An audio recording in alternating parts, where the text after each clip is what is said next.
It's obviously a launch pad for further expansion northwards. So over the term of Cerealis's governorship, there are clearly repeated battles on both sides of the Pennines, the great spine of uplands that runs up northern England. And by 72, you have a fort being established in what will become Carlisle, so almost on the doorstep of what today is Scotland.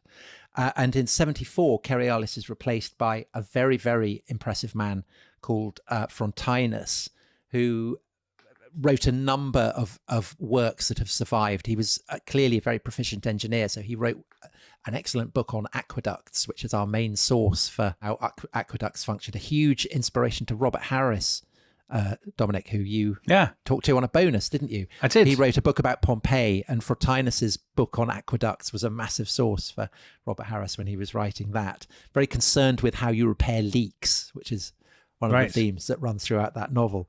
But he's also very much a military man, so he wrote a book on military stratagems through the ages.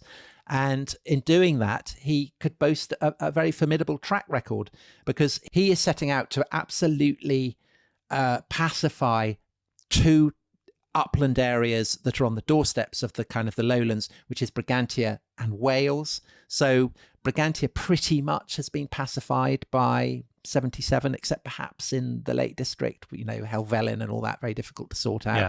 So people who've been to the Lake District may have visited the Roman fort at Hardknott.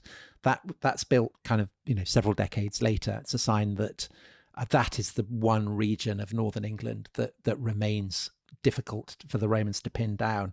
And of course, Wales has been a constant source of stress for a succession of governors, and Frontinus, he's doing his bit. So he founds two massive new legionary fortresses, one at Caerleon and one at Chester. The Roman remains in those two sites are still very impressive to this day. More forts across Wales. And the reason why I think Frontinus is particularly interested in seeing Wales pacified is because as an engineer, he's interested in all the mineral wealth that Wales has to offer, all the gold, the silver, the lead, and so on. And so he's absolutely determined to secure them.